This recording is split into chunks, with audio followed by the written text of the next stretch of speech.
Hello families, কেমন আছো তোমরা সবাই? আশা করি সবাই খুব ভালো আছো। রিম্পিস কিচেন অ্যান্ড ডেলি ভ্লগের আরেকটি নতুন রেসিপিতে তোমাদের জানাই স্বাগত। আশা করি আমার রেসিপি তোমাদের ভালো লাগে আর তোমরা আমার চ্যানেলটি সাবস্ক্রাইব করেছো সেটাও জানি। তো চলো, যারা করনি তাদের যদি আমার রেসিপি ভালো লেগে থাকে চ্যানেলটি সাবস্ক্রাইব করার অনুরোধ রইল। আমি তৈরি করব শালগমের তরকারি, যেটা খেতে খুবই সুস্বাদু কিন্তু খুব একটা মশলাপাতি ছাড়াই এর টেস্ট অনবদ্য। তো এটার জন্য কি করতে হবে তোমরা দেখে নাও।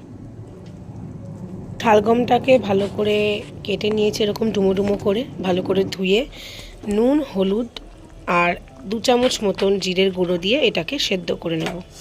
এটাকে ভালো করে ফুটিয়ে নেব।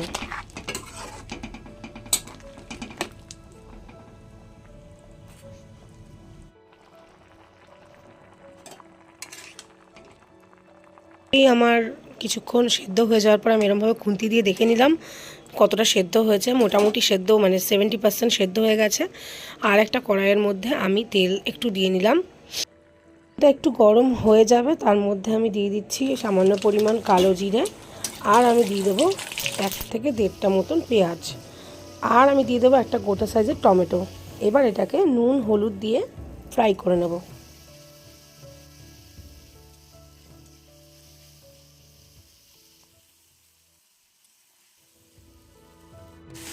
তো দেখো, এরকম 3-4 মিনিট মতন আমি এটাকে মিডিয়াম টু লো ফ্লেম করে ভেজে নিয়েছিলাম। এরপর শালগমের তরকারিটার মধ্যে পেঁয়াজ টমেটো ভাজাটাকে মিশিয়ে দেবো।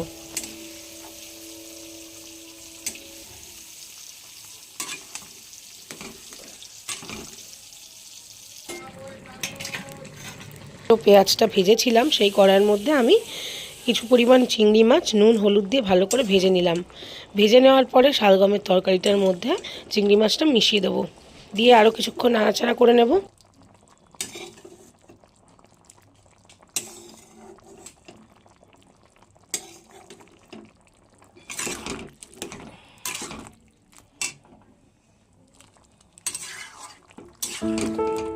মিডিয়াম ফ্লেমে আমি নেড়েচেড়ে রান্নাটা করে নিচ্ছি।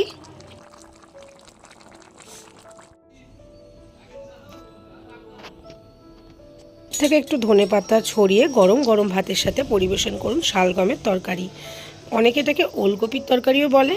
আপনাদের জেলায় বা আপনাদের জায়গায় কি আপনারা এই সবজিটিকে কি বলে ডাকেন বা বলেন সেটা আমাকে একটু কমেন্ট করে জানাবেন। চলো টাটা, আসবো আবার কোনো রেসিপির ভিডিও নিয়ে। বাই।